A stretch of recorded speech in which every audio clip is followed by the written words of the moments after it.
Would the Fantastic Four have been such a hit without Ben Grimm, the ever-lovin' blue-eyed thing?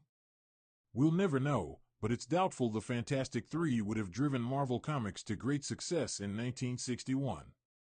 Without the Fantastic Four's sales triumph, we might never have seen Spider-Man, Daredevil, or other legendary superheroes. The Thing played a huge role in the FF's popularity. Unlike some alter egos, the Thing is a harsh nickname given to Ben Grimm, a blue-collar, everyman jock who feels like a big brother or happy-go-lucky uncle that kids admire. Ben's popularity didn't just lift the Fantastic Four, it paved the way for his own adventures. His unique charm made him marketable enough for his own series, though not a solo one. As was common in the early 1970s, Marvel tested ideas for new books in anthology comics. Marvel feature number 11 and number 12 saw the Thing battle the Hulk and team up with Iron Man, formulas for success back then. This led to the Thing starring in a team-up book, Marvel 2-in-1, hitting spinner racks in late 1973 with a cover date of January 1974. The first issue pitted the Thing against Man-Thing, a character popping up in countless books to hype his solo series. Despite those guest spots, Man-Thing's excellent book faded after fewer than 24 issues. Meanwhile, Ben Grimm powered on with a stellar series that rivaled Spider-Man's monthly Marvel team-up. Choosing Man-Thing as the first character to face off against Ben Grimm was a clever move. The macabre, anti-heroic monster set the stage for a classic Bronze Age clash between super-strong, misunderstood characters, hooking comic book fans. Future issues leaned into more traditional heroes, fostering a stronger team-up vibe that complemented the Thing's charm in Marvel 2-in-1. Anyone delving into comic book history who wonders why Marvel 2-in-1 became such a successful monthly comic, while so many other characters who got trial runs in Marvel Spotlight and other anthologies fizzled out, needs to read Marvel 2-in-1's second issue. Steve Gerber wrote a solid story that's the quintessential Bronze Age Marvel comic.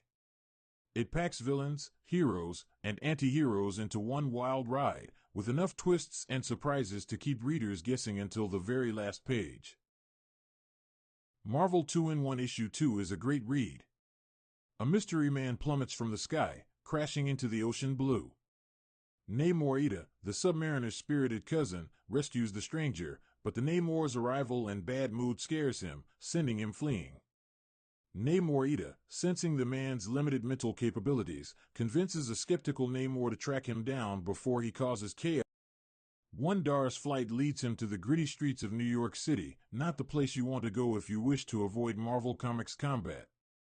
Elsewhere, as in outer space elsewhere, hidden intergalactic eavesdroppers reveal the stranger's origins. He's Wondar, hailing from the distant planet Dakum. His visionary father wrongly predicts Dakum's doom, angering the planet's elites. To silence the misguided herald, the elites' hit squad kill Wondar's father, but not before he sends the baby to Earth, where he lay in suspended animation for years. Awakened in macabre Man-Thing land, Wondar is now physically 23, but he has the mind of a toddler. And he has super strength. Lots of it. Wondar's days with the Man-Thing are behind him, but troubles begin anew when he lands in Times Square and faces off against an irked Ben Grimm. You see, the Thing is already in a bad mood after watching a lousy kung fu movie on 42nd Street, so he's itching to scrap. And scrap they do, messing you prime NYC real estate. Namor soon arrives to protect Wondar from the foul-mooded Thing.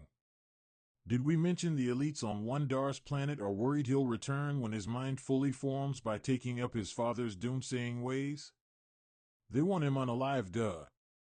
If Namor talked sense into the Thing and saved Wondar, the elites will dispatch a mechanical monster to take care of all of them. The fun, single-issue plot moves quickly and provides motivations for the submariner's involvement, although the Thing's presence is totally random, a staple narrative convention in those old Marvels. Choosing Namor the Submariner for the second issue was a brilliant move, as the two characters share a history together in the pages of the Fantastic Four.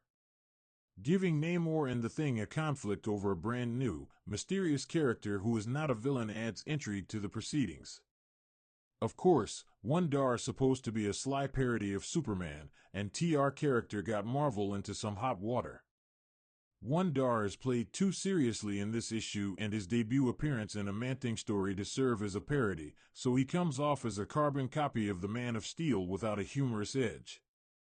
DC Comics certainly wasn't laughing. And yes, the Man-Thing gets another plug, but his inclusion here also ties Marvel 2-in-1 sophomore issue to its initial one, a nice continuity nod that would go missing in later issues.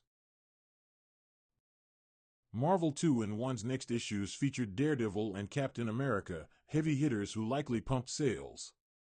Still, Marvel U-in-1 is the Thing's book. Without the monthly presence of Ben Grimm, the title would be another Marvel anthology series lacking the consistency to build a consistent readership. Was the Thing the best choice for a hero? Given the title's success, it is challenging to pick an alternate. The Thing's funny but tragic personality makes him a compelling figure, and his cranky likability allows him to gel smoothly with other Marvel characters. Marvel 2-in-1 remained a successful book for roughly a decade, until it ended with issue 100. The Thing finally received a solo series. Team-up series would lose their specialness in the 1980s, as hero team-ups ceased to become rare occasions. Circa 2017, they brought Marvel 2-in-1 back for a modern stint, but it wasn't the same. Marvel 2-in-1 is a special creature of the Bronze Age. That is the era it belongs.